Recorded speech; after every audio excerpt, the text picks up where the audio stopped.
is unhealthy. Well, when the former president of the school board was the president, I worked with him. And now I'm working with the current president. Because when you work with the president, that president of the board takes the information back to the board members. And I have already asked the state to help me to do what is right for the people and the employees, the parents, the students, the taxpayers in the village of Hempstead. And so Superintendent Johnson sent a plan to me over a year ago by Judge Clark asking that we do something about the road school, which had been closed at that time for 9 years. It's now 10 years. And 10 years, am I correct? It's now 10 years. And so I immediately began to research how can we build the road school without passing a dime over into the taxpayers, the way we did the Prospect School. Right. So I've already started that, and then I met with Superintendent Johnson, President Clark, Vice President Simmons. They gave me their plan. I presented it to the assembly to the speaker and to his attorney as it relates to the road school to see if we can build that school without tax money so that the children in that community will have a class 1 state-of-the-art school. Because one's environment certainly determines one's outcome. And if a teacher is teaching in a building that is falling down, or in a portable where the toilets don't flush and you can see through the floor, that teacher does not have the incentive to really give his or her best. And the children are sent a message also that they are not worthy because this is where you are sending us.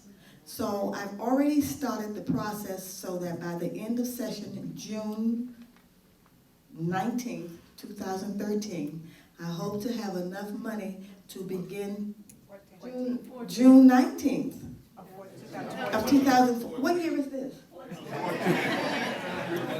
How many of you remember Y2K? Well, that's where I am. June 19th. 2014 is the last day of session. But I'm not going to come back until the 21st because I'm going to be working to see if I can make sure I bring that money back for the school. As for the other schools, the superintendent, the president, and the vice president have asked me to take a tour of all the schools before we make a decision on anything because it's intelligent to see what you have before you decide to make a decision. And I made that commitment. We're going to tear down the schools and we're going to just bulldoze the schools and build new schools without due process, without going through what is necessary to assure that we're on the right track. That is a myth. And they actually came to the school district, came to Oh, that's right, I forgot. The school president and the school vice president met with Comptroller DiNapoli. They met with Carl McCall, who is what's SUNY? He's the president of State University of New York. And they met with and talked to and lobbied legislators throughout the day. And those legislators remembered they still ask about Ms. Cross. Chuck Levine asked about you yesterday, because I had some students from Freeport and he wanted to know if they were from Hempstead. You in Albany are known because when the governor gave his state of the state, they were physically there. Physically there. And if anyone is upset about, I understand someone was upset that we ate chicken wings the night before. Yes, we did. But we were in a meeting from about 6 o'clock until midnight putting this together so that the next day when the governor gave his state of the state, they knew what to expect, and they knew whom they should lobby. Now, what else? Oh, water. If you go through an airport today, you're stopped, and sometimes they'll take your lotion from you. And I know they take mine because I have Chanel No. 5. I know that they're not throwing that away. And when they take my lotion, I say, yeah, I know what you do. But anyway, our water system is exposed. Anyone who decides that he or she might want to take a swim or urinate, they can climb over that fence and do whatever they want to do.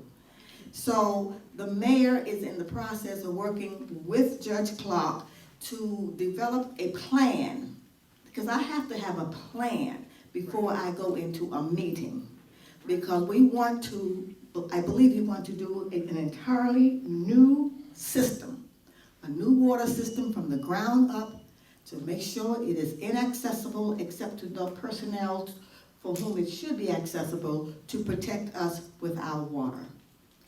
What else? Okay, bottom line is, in Albany, seniority really does make a difference. Since Assemblyman Wiesenberg, who was really a junior to me, and Assemblyman Sweeney have decided not to run for re-election, and that puts an extra burden on me, because now I'm the highest ranking senior member from all of Long Island. And so every decision, not just from Nassau, but from Suffolk, I have to be in the room. And when I walk into the room, most of the time, no, all of the time, it's all white males. And I have an unpleasant, they think it's unpleasant, but they call me names, and I don't mind. I've been called the NB, you know, the N-word, and, oh yes. Who said, Oh, you think things have changed? They've gotten worse. They've gotten worse. When I was fighting for I don't want to name the issue, I was on the chamber floor fighting to assure that a particular minority community would continue to have what they deserved. As a member of the Black and Puerto Rican Caucus, I had their support. As the deputy speaker, I had the floor. But one of my colleagues, who happened to have been an assembly person, a white male, forgot that we're on television now. And his microphone was on. And as I was assuring, it takes 76 votes to pass a bill. And so I told the speaker before we went into the session, I told the speaker, I will give them 78 votes, but that's it. I'll give them 2 votes more than they need. And so I was doing this to our members. You, down. You, come, vote, down. You, no, you don't have to vote. You're safe, because you vote, you get in trouble with your constituents. You, down, down. I was just working it. Up, you, down, up. The man forgot he was on television, on a microphone. He said, look at them kiss her B.A., her black A. He didn't remember he was on TV. And he said it. And the speaker came onto the floor and said, what's going on? I said, never mind. I said, how many do they have? He said, 76. I said, give them 2. I said, you, 2. You, no, you don't, you 2. 78, stop it. You got your $1 million sales tax? I'm going to cross my ankles and just watch. Because if you don't do what I asked you to do this year, a pilot, give me I want my pilot money, I want money for streets, I want, don't play with those cameras now. I want to make sure those municipal cameras, the red light cameras, I want my youth money, I want my senior money, I want, what else do I want? Oh, and my $500,000 that we have in law, that he signed from an MOU, I bet you get it before June. Had you heard? No. Thank you, Judge Clark.